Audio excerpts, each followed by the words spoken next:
Hola a todas y a todos. Hoy vamos a hablar acerca de cartílago articular. Eh, entonces, recordemos que el cartílago articular, también conocido como cartílago hialino, está presente en todas las diartrosis, vale decir, las articulaciones que tienen una cápsula y dos superficies articulares con un espacio intraarticular. ¿Cuál es la principal función? Es distribuir los pesos, las cargas, las fuerzas que se suscitan dentro de las articulaciones producto de el moverse, del movimiento humano o sencillamente de la carga de peso, ¿ya? Y básicamente lo que hace es disminuir el roce y el desgaste de las superficies articulares. Las principales composiciones del cartílago articular son, si ustedes se fijan, en su gran mayoría agua. Puede ser entre un 60 y un 85% de agua. Luego hay una proporción cercana al 10% de condrocitos y en la matriz extracelular tenemos una mezcla de colágeno principalmente de tipo 2, ¿ya? Y unas moléculas que se conocen como proteoglicanos, ¿ya?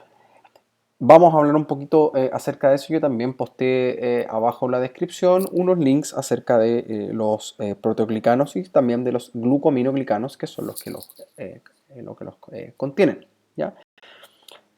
Básicamente el glucoaminoglicano son los subcomponentes de esta gran molécula que se conoce como los proteoglicanos. Vale decir, habitualmente se unen estas moléculas, o sea, estas fibras, ¿cierto? Que se llaman estas moléculas, bien digo, que se llaman glucoaminoglicanos, que son el queratansulfato y el condroitinsulfato,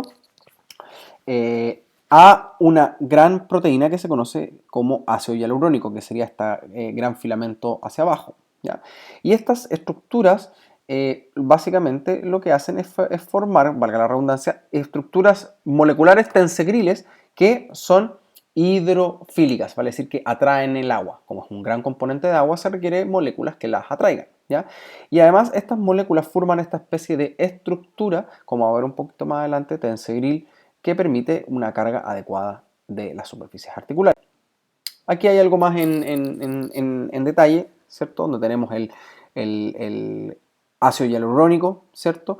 Junto con el condroitinsulfato y el queratansulfato, y toda esta gran molécula se conoce como proteoglicano. Y las más pequeñitas, vale decir, el condroitinsulfato, el queratansulfato, heparansulfato, también incluso hay otros por ahí, se llama proteoglicano, ¿ya?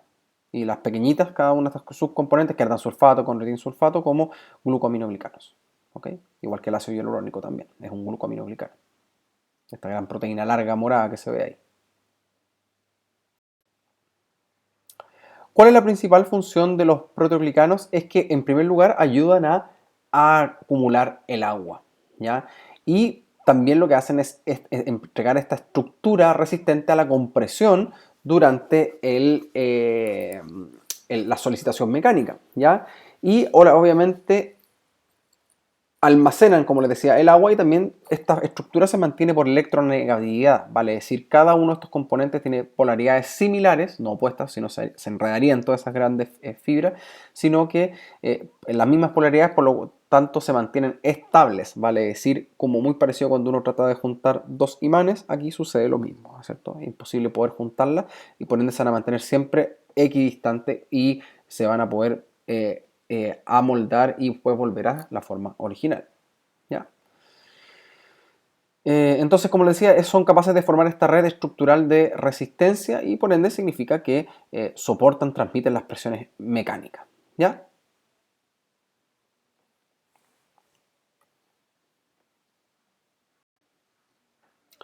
¿Cuáles son las características del cartílago articular en sí?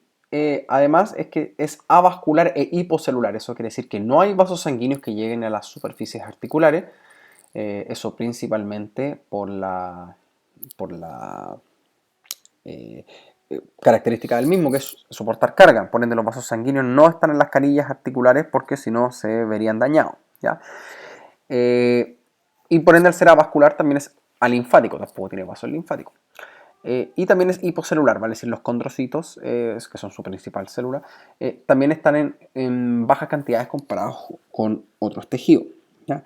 Entonces, ¿cómo se nutre el cartílago articular? Lo vamos a ver un poquito más adelante, pero es por un mecanismo llamado inhibición, que es lo que se ve acá, y también por osmosis. ¿Ya? Lo vamos a hablar un poquito más adelante, pero básicamente la inhibición, que es el principal, es muy parecido a una esponja. O sea, imagínense el cartílago articular como una gran esponja.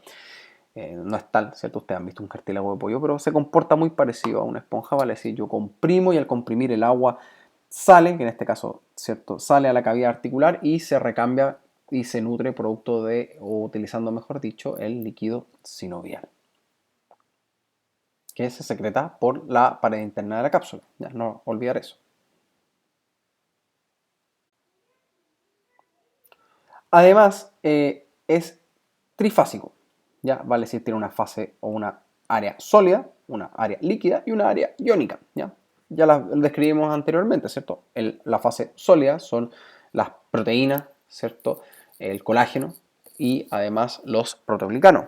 Una fase líquida, que es el agua, y una fase iónica, que son la polaridad de los proteoglicanos para mantenerse equidistantes y estructurados entre sí, ¿ya?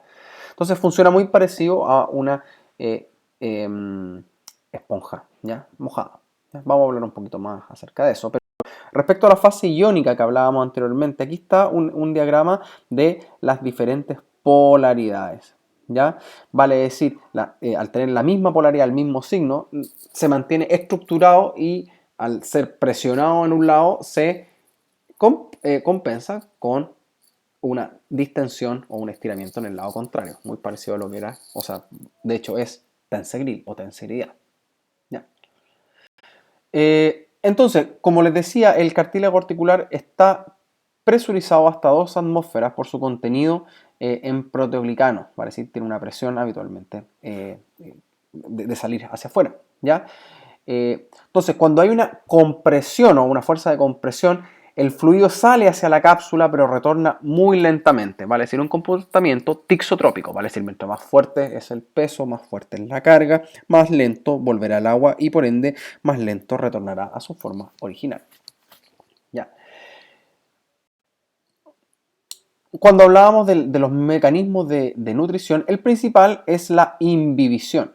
¿Ya? La imbibición quiere decir que, como se puede ver en esta foto, cuando yo comprimo, el agua sale o la fase líquida sale del cartílago articular para luego al soltar esa fuerza, soltar esa compresión, el agua lentamente retorna. Y si ustedes se fijan, ese movimiento se va realizando de manera cíclica con la carga y la descarga. ¿Ya? El segundo mecanismo es la osmosis, ¿ya? Que básicamente es un fenómeno físico relacionado con el movimiento de un solvente a través de una membrana semipermeable, ¿ya? Donde estamos ya hablando a nivel celular, ¿ya? Habitualmente por gradiente de concentración. Entra donde hay menos y sale desde donde hay más, ¿ya? El mecanismo de imbibición, por ende, facilita la nutrición y además la lubricación del cartílago. Eso es súper importante. ¿Ya? Por ende, como ya ustedes podrían inferir, un movimiento funcional y habitual y continuo es fundamental para el desarrollo del cartílago articular.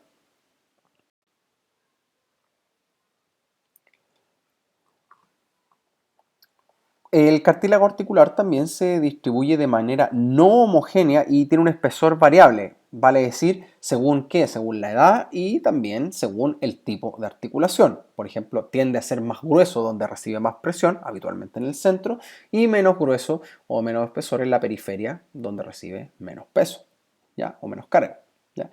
Por ejemplo, en la articulación pequeña, las interfalángicas, por ejemplo, las, eh, el grosor pues, es bastante pequeño, vale decir de 1 a 2 milímetros, mientras que la articulación coxofemoral es bastante mayor, de 3 a 5 milímetros.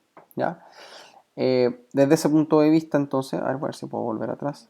No, no puedo volver atrás. Bueno, en el caso de los niños que tienen mayor cartílago, también tienen habitualmente un mayor grosor de los mismos. Entonces, como les decía, recuerden que el cartílago articular tiene un comportamiento viscoelástico, vale decir que la recuperación depende del tiempo y la magnitud de la fuerza que se le ejerce. ¿ya? Por ende, los movimientos repetitivos o una carga muy, muy fuerte va a hacer obviamente que este comportamiento viscoelástico sea más dilatado en el tiempo. Vale decir que se demore más en recuperar su estructura inicial y su longitud inicial, ¿ya? También es anisótropo, vale decir que se comporta diferente según la dirección de las fuerzas.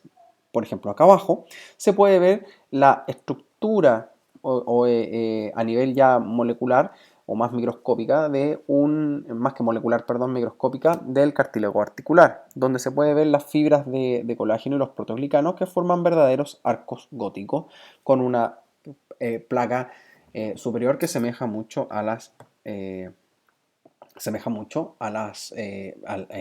vigas, ¿ya? Por ende, en este caso, el cartílago articular tolera muy bien la compresión, pero obviamente no tolerará también la distracción o la tensión, ¿ya? Es altamente resiliente, vale decir, alta resistencia a la compresión sin romperse, ¿ya?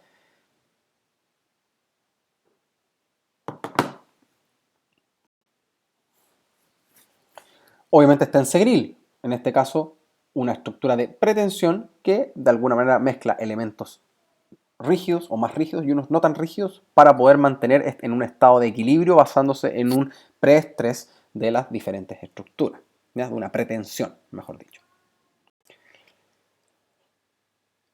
Ahora, en una descripción más topográfica, el cartílago básicamente se divide en cuatro zonas. Primero, la superficial, que es la que se puede ver acá arriba, ¿ya? Perdón, las carillas articulares, las que son, sería la línea superior, o en este caso el rectángulo blanco arriba, ¿ya? Con el que le falta una torreja arriba, que son las carillas articulares donde entran en contacto entre sí. Luego una zona superficial o tangencial, que es la que vendría inferior, luego la zona media, que son estos arcos que se pueden ver ahí, y luego la zona profunda, ¿ya? Y luego tenemos la zona de marca o tight mark, que marca la transición entre el hueso y el cartílago, ¿vale? Es decir, un tejido de transición y luego ya tenemos el hueso abajo. Aquí ustedes pueden ver entonces esa estructura, ¿cierto? De esta zona superficial con células, condrocitos más aplanados y fibras colágenas también más finas y paralelas unas a las otras y con baja cantidad de proteoglicanos. Luego tenemos la zona media o transicional, ¿ya? Representa la mayor porcentaje del espesor, donde tiene una alta concentración de agua y de proteoglicanos. Aquí donde están estas columnas góticas, ¿ya? Y las fibras están más separadas y curvadas con condrocitos más redonditos, más esferoideos. Y básicamente estos son estas columnas de arco gótico que ayudan a soportar las vigas, por así decirlo, de las capas superiores, ¿ya? Aquí está una representación de la zona intermedia, ¿ya? Conjunto con las otras.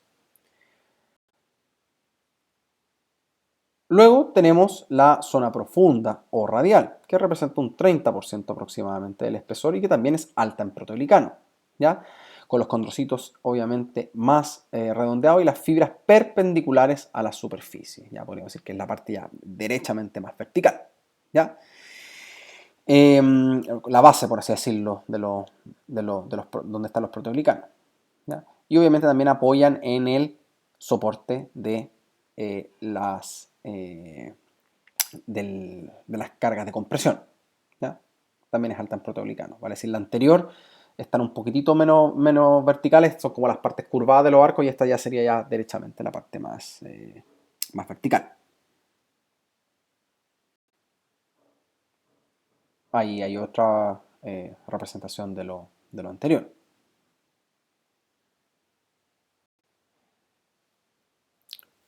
Y luego tenemos la zona de barrera o zona también conocida como calcificada, que representa cercano a un 10% del espesor. Y es el límite básicamente entre el tejido calcificado y el no calcificado, ¿ya? Y que obviamente es alto en sales cálcicas, calcio, fósforo, ¿ya? Sin proteoglicanos y con relativamente pocas fibras colágenas, ¿ya?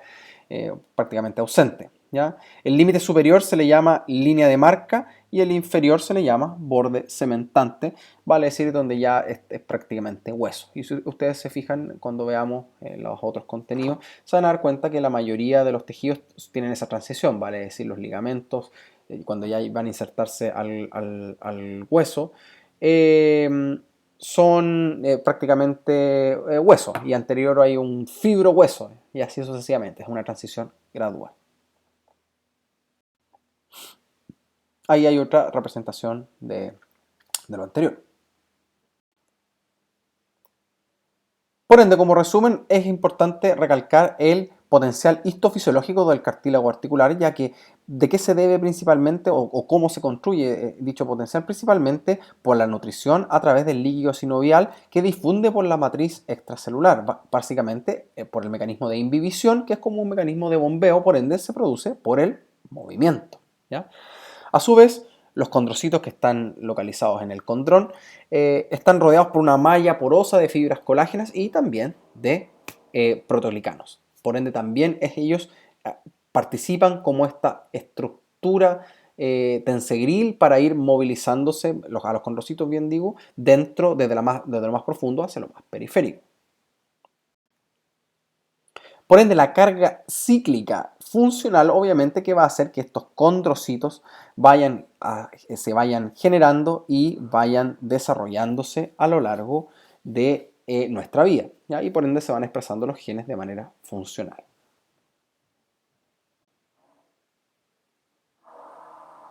Entonces, recordemos que el cartílago articular principalmente tolera las fuerzas compresivas y secundariamente las de cizalla. Y por ende, al ser avascular, tiene una capacidad limitada de regeneración, ¿ya?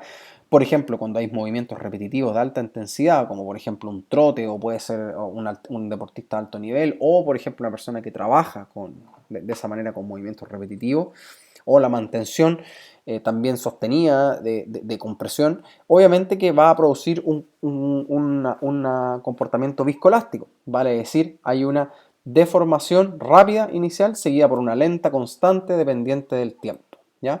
Para luego, obviamente, sacando la fuerza, volver al equilibrio. Por ende, cuando haya movimientos repetitivos o un exceso de fuerza o fuerza mantenida, obviamente, va a costar más que el agua vuelva al cartílago articular y por ende que se recupere su longitud y sus características iniciales, ¿ya? Entonces, recuerden que el líquido sinovial, que es el principal medio de nutrición, además cumple un rol lubricador. Es como el aceite en el motor que queda pegado, forma una capa adherida al cartílago en sí, ¿ya? Entonces ahí tenemos otro medio de disipación, ¿ya? Y obviamente el líquido sinovial, al cambiar o al hacer presión o hacer carga, obviamente, el líquido sinovial se desplaza hacia los costados donde no hay carga, ¿ya? Y obviamente eso también ayuda a modificar y a distribuir este líquido en toda la articulación.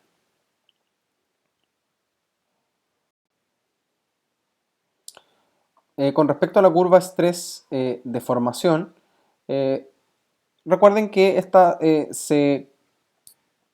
muy parecida a la que hemos visto, la genérica, y que obviamente esto está pensado en mostrar que el cartílago articular también tiene su curva de estrés deformación y que obviamente en la región inicial las fibras están con slack, luego que sería la zona, ¿cierto?, acá abajo, elástica, y luego esto se empieza a tensar y empiezan a alinearse las fibras para luego llegar al punto, perdón, a la fase plástica, ¿cierto? Obviamente aquí pasamos por la fase preelástica, ¿cierto? Fase elástica, fase plástica y finalmente punto de cesión y la fatiga.